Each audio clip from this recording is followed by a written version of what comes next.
do kanenci. Zato daj im bacim jednu bombu. Da im bacim jednu bombu. Zato daj im bacim jednu bombu. Bez tičenje staje, izbijamo blombu. Dobro jutro. I konačno došao taj dan da meetup konačno dođe na red.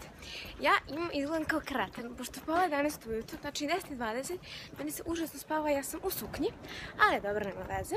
Znači imam majicu iz Zare, suknje je iz Taranova, imam Michael Kors torbu i čizme imam crne. Ćao, ja sam Marko, a ovo je vlog, snimamo sada ovdje u Inđiji, baš je divan dan, ovo je moj drugar Ljuba, Mladen, ovo je Mladen, došli smo ovdje na kafu i pijemo kafu, ne pijemo ništa zato što imamo čaj, možda imamo praznu šolju, baš je lepo, sad mlađi će lider da namesti Karlovsku.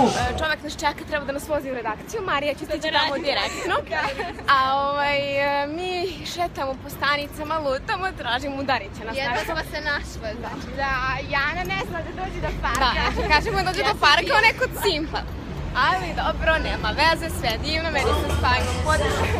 Ali dobro, dalje mogu... To ti je kamera, to ti je kamera, to ne možeš, to moraš ti natač. Htjela sam da povratim u auto. Mene boli glava. Dobro.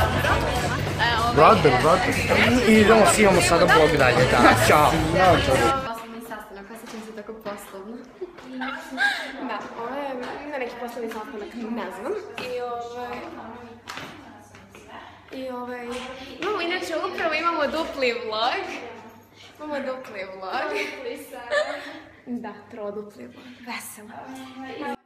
Pa evo nas ovdje u gradu, tu kao mi šetamo i divan je dan i baš nam je super, već je izvrsno.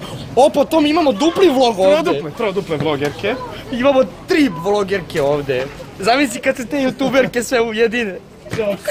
Mislite 4 vlogerke na istom mjestu, ravno samoubistvu, ali dobro, nema veze. Tražimo park.